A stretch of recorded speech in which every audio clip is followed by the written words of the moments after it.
یہ بات ہے سال 1914 کی، جب ایک 8 سال کا بچہ جاپان کے ایک گاؤں میں کھیل رہا تھا۔ تبھی اس نے 4 پہیوں پر چلتی ایک مشین دیکھی۔ یہ فورڈ کا ماڈل ٹی تھا، جس کو دیکھ کر یہ بچہ بہت حیران ہوا۔ یہی وہ دن تھا جب اس 8 سال کے بچے کو گاڑیوں اور مکینیکل پارٹ سے پہلی بار لگاؤ ہوا تھا۔ اس کا نام سوچائرو ہونڈا تھا، اور کس کو معلوم تھا کہ آنے والے وقت میں اس کا نام ہمیں ہر چھوٹی بڑی گاڑی پر دیکھنے کو ملے گا۔ ناظرین، 1906 میں جاپان کے ماؤنٹ فوجی کے قریب ایک چھوٹے گاؤں میں سوچائرو ہونڈا کی پیدائش ہوئی۔ ان کے والد لوہار ہونے کے ساتھ ساتھ پارٹ ٹائم میں سائیکل ریپیئر کا کام بھی کرتے تھے۔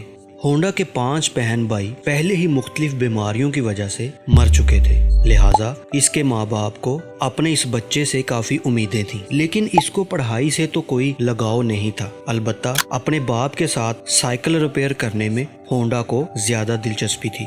جب وہ 16 سال کا ہوا تو اس نے نیوز پیپر میں جاب کا ایک ایڈ دیکھا۔ آرٹ شوکائی نامی ٹوکیو کے اس آٹو موبائل سروس اسٹیشن پر ٹیکنیشین چاہیے تھے۔ ہونڈا نے کمپنی کو جاب کے لیے لیٹر لکھا، اور خوش قسمتی تھی کہ وہاں سے پازیٹیو رپلائی بھی آ گیا۔ یہی وہ ٹائم تھا جب ہونڈا اپنا گھر اور سکول چھوڑ کر کمانے کی آس لگائے ٹوکیو روانہ ہو گیا۔ ہونڈا کا خواب تو تب ٹوٹا جب وہ ٹوکیو میں آرٹ شوکائی پہنچ گیا تھا۔ کمپنی کے مالک نے ہونڈا سے صفائی ستھرائی کے کام کروانا شروع کر دیے، اور یہاں تک کہ اس کو بیبی سیٹنگ پر لگا دیا۔ ہونڈا بیچارہ کرتا تو کیا کرتا، ایک طرف وہ اپنا گھر اور ماں باپ کو چھوڑ کر نکلا تھا، تو دوسری طرف اس سے فالتو کام لیے جا رہے تھے۔ اس کو واپس اپنے گاؤں جانے میں شرم آ رہی تھی، کیونکہ وہ اپنے پیرنٹس کو فیس کرنے کی ہمت نہیں کر پا رہا تھا۔ یہی وجہ تھی کہ اگلے کئی مہینوں تک وہ وہیں اور جابز پر مجبور رہا۔ کچھ ہی مہینوں کے بعد آرٹ شوکائی کے مالک نے ہونڈا سے ورکشاپ کے کام بھی لینا شروع کر دیے۔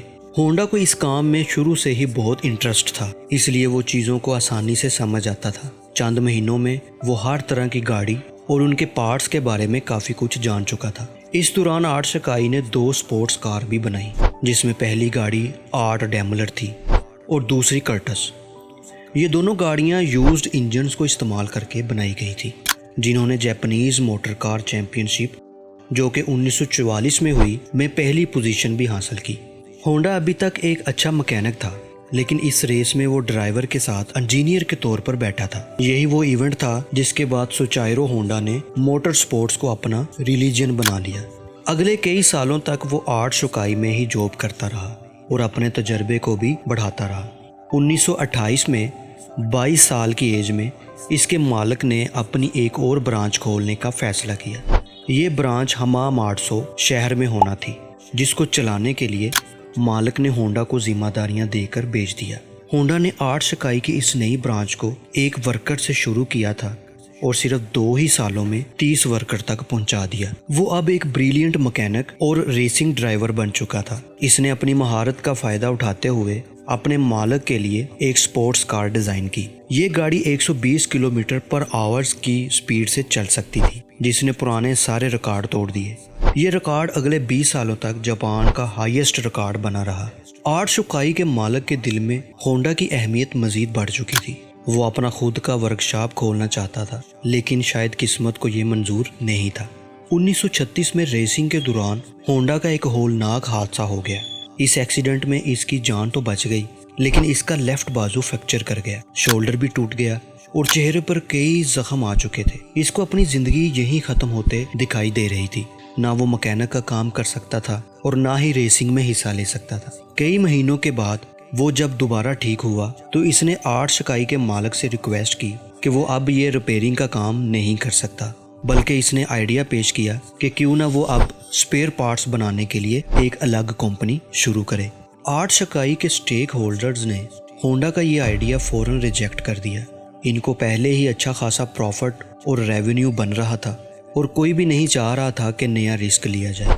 اسی پر ہونڈا نے ڈیسائیڈ کیا کہ پارٹس مینوفیکچرنگ کی کمپنی وہ اکیلے ہی کھولے گا۔ 1936 میں 30 سال کی عمر میں اس نے اپنے دوست کے ساتھ مل کر ٹوکائی سیکی ہیوی انڈسٹری کھولی، اور اپنے دوست سوچائر کاٹو کو اس کا پریزیڈنٹ بنا دیا۔ کمپنی تو وہ کھول چکے تھے، پر ہونڈا کے پاس اس کو چلانے کے لیے کوئی انویسٹمنٹ نہیں تھی۔ وہ دن بھر آرٹ شوکائی کے لیے کام کرتا تھا، جبکہ بعد میں اپنی نئی کمپنی کے لیے خود انجن پسٹن بنانے کی کوشش کرتا تھا۔ اگلے کئی مہینوں تک وہ اسی روٹین پر چلتا رہا، لیکن اس کو کوئی کامیابی نہ مل سکی۔ الٹا وہ لگاتار شفٹیں لگا کر کمزور ہو چکا تھا۔ ایک کے بعد ایک ناکامی اس کا راستہ روکے بیٹھی تھی۔ تبھی اس نے میٹلرجی میں مہارت حاصل کرنے کے لیے ایک یونیورسٹی میں ایڈمیشن لے لیا۔ 1939 میں 3 سالوں کی لگاتار محنت کرنے کے بعد وہ آخرکار ایک پسٹن بنانے میں کامیاب ہو ہی گیا۔ اب اس نے آرٹ شوکائی سے جاب چھوڑ دی اور فل ٹائم پسٹن بنانے میں لگ گیا، پر اس کو یہ معلوم ہی نہیں تھا کہ اس کے بنائے ہوئے پسٹن میں ابھی بھی کئی فالٹس موجود ہیں۔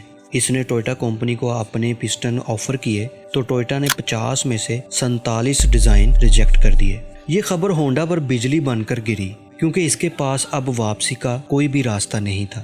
اس نے مختلف کمپنیز کی ریکوائرمنٹس کو سمجھنے کے لیے پورے جاپان کے دورے لگانا شروع کر دیے۔ الگ الگ فیکٹریز میں گیا، کار مینوفیکچرر سے ملا۔ اگلے کئی سال اس نے مارکیٹ کو سمجھنے میں لگا دیے، اور اس کے بعد ہونڈا نے ایک بار پھر سے پسٹن بنائے۔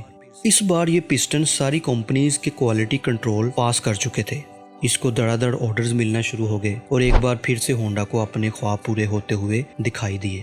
آرڈرز کو پورا کرنے کے لیے اس کی کمپنی نے 2000 ورکرز کو ہائر کر لیا۔ ہونڈا کی یہ خوشی صرف چند مہینوں کی مہمان تھی۔ یہ کس کو معلوم تھا 1941 میں جاپان ورلڈ وار 2 میں کود گیا، اور منسٹری نے کئی جاپنیز کمپنی کو اپنے کنٹرول میں لے لیا، جس میں ایک کمپنی سوچائرو ہونڈا کی بھی تھی۔ ہونڈا کو ڈاؤن گریڈ کر کے اسی کی کمپنی کا سینئر مینیجنگ ڈائریکٹر بنا دیا گیا، اور چیزیں تب مزید خراب ہو گئی جب کمپنی کے ورکرز کو ملٹری سروس میں لگا دیا گیا۔ اگلے 3 سال انتہائی مشکل حالت میں گزرے، لیکن 1944 میں ایک واقعہ ہوا جس نے ہونڈا کی امیدوں پر پوری طرح سے پانی پھیر دیا۔ ایئر ریڈ کے دوران ایک میزائل سیدھا ہونڈا کی فیکٹری پر آ لگا۔ پورے ملک کے حالات بد سے بدتر ہوتے جا رہے تھے۔ جاپان جنگ ہارتا ہوا دکھائی دے رہا تھا۔ پھر 1945 میں 2 نیوکلیئر اٹیکس ہوئے جس نے جاپان کی سرے سے ہی کمر توڑ ڈالی۔ اس واقعے کے بعد جاپان نے امریکن کے سامنے سرنڈر کر لیا۔ جنگ تو اب ختم ہو چکی تھی، لیکن ہونڈا اپنا سب کچھ کھو بیٹھا تھا۔ اس نے اپنے بچے کچے ایسٹس ٹویوٹا کو 4,50,000 ین میں بیچ دیے، اور ایک بار پھر سے جاب لیس ہو کر بیٹھ گیا۔ یہ حالت صرف ہونڈا کے ساتھ ہی نہیں تھی، بلکہ پورا جاپان بہت برے کرائسس سے گزر رہا تھا۔ اکانومی میلٹ ہو رہی تھی، کھانے پینے کی شدید قلت اور مہنگائی نے سب کی کمر توڑ رکھی تھی۔ پبلک ٹرانسپورٹ کا ملنا انتہائی مشکل تھا، کیونکہ جاپان میں پیٹرول بھی نایاب ہو چکا تھا۔ اسی دوران ہونڈا کو جاپانیز امپیریل آرمی کا ایک چھوٹا سا انجن ملا، جس سے وہ وائرلیس ریڈیو چلایا کرتا تھا۔ اپنی عادت سے مجبور اسے ایک آئیڈیا آیا۔ اس نے سوچا کہ کیوں نہ اس انجن کو ایک سائیکل میں لگا کر اپنی ٹرانسپورٹ کا مسئلہ حل کیا جائے۔ اس سے ٹرانسپورٹ آسان بھی ہو جائے گی اور سستی بھی پڑے گی، کیونکہ اس دور میں لوگ پہلے ہی مہنگائی سے بہت پریشان تھے۔ تو جب انہوں نے یہی انجن ایک سائیکل پر لگا دیکھا تو سب کو یہ آئیڈیا بہت اچھا لگا۔ چند یوزڈ انجن تو ہونڈا کو مل گئے، لیکن لوگوں کی ڈیمانڈ اتنی زیادہ تھی کہ اب ہونڈا نے خود کا نیا انجن ڈیزائن کر لیا۔ یہ تاریخ میں پہلی بار ایسا ہوا کہ کسی مشین پر ہونڈا کا لوگو دیکھا گیا۔ ہونڈا کے پاس اتنے پیسے نہیں تھے کہ وہ ماس لیول پہ یہ سائیکلز بنا سکے، لہٰذا اس نے 18,000 دکانداروں کے نام ایک اوپن لیٹر لکھا۔ لوگوں کو ہونڈا پہ اتنا بھروسہ تھا کہ 3,000 دکانداروں نے اس کو پازیٹیو رپلائی دیا اور پیسے بھی ایڈوانس میں دے دیے۔